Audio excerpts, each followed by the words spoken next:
Now we will talk about factors on which the resistance depends. There are four factors on which the resistance depends.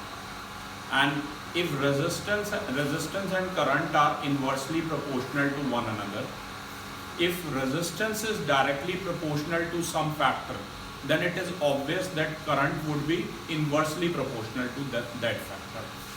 The four factors are: first, length of the conductor; second factor is area of cross section; third factor is temperature; and fourth factor is nature of material.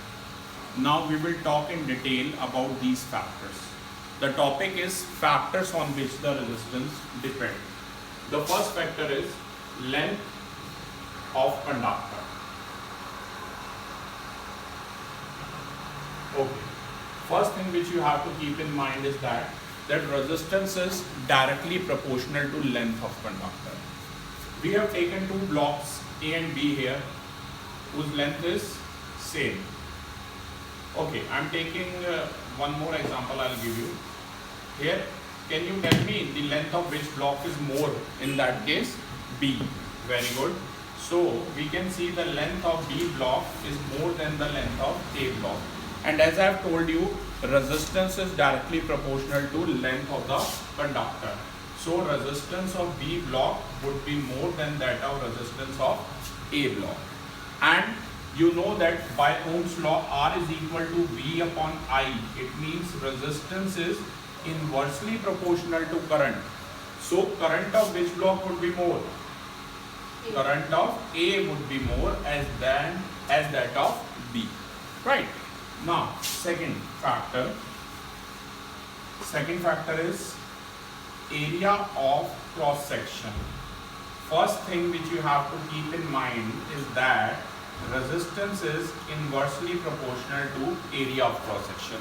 Here area is denoted by capital A. Resistance is inversely proportional to area of cross section. Now we have two blocks X and Y whose length is same, but area of Y block is more as compared to X block. Right? From here we can say that area of Y block is more than that of area of X block. So resistance is inversely proportional to area. So resistance of X would be more than resistance of Y. And you know current is inversely proportional to resistance. It means current of X would be less than current of Y.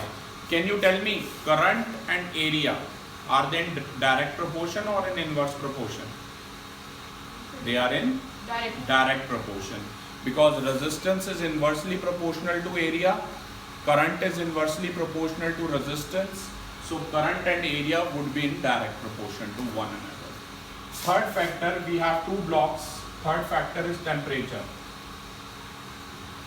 In that case, we have two blocks again, X and Y. They are of same length. Two blocks X and Y are of same length and same area of cross section. But one block Y, it is kept at 20 degrees Celsius and this block X is kept at 0 degrees Celsius. From here you can see clearly that the temperature of Y block is more than that of X1 and resistance is directly proportional to temperature. So resistance of X would be less than that of Y block. But current of X would be greater than that of Y because current is inversely proportional to resistance. And the fourth factor is nature of material.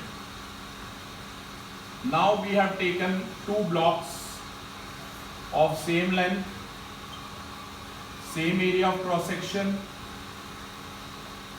and they are kept at same temperature. Still it is seen that if I am giving you the example of two material, one is an alloy, another is a normal metal. I am taking copper wire and nichrome metal here. It is seen that nichrome is an alloy of nickel and chromium. it is seen that the resistance of nichrome wire is 60 times more than that of copper wire. It is seen by the facts. Even they are of same length, same area of cross section, and they are kept at same temperature. So again I am telling you 4 factors are there. One is length of the conductor, then area of cross section, then temperature, then nature of material. In case of length, resistance is directly proportional to length of the conductor. It is inversely proportional to area of cross section. It is directly proportional to temperature, and it is depends on nature of material as well.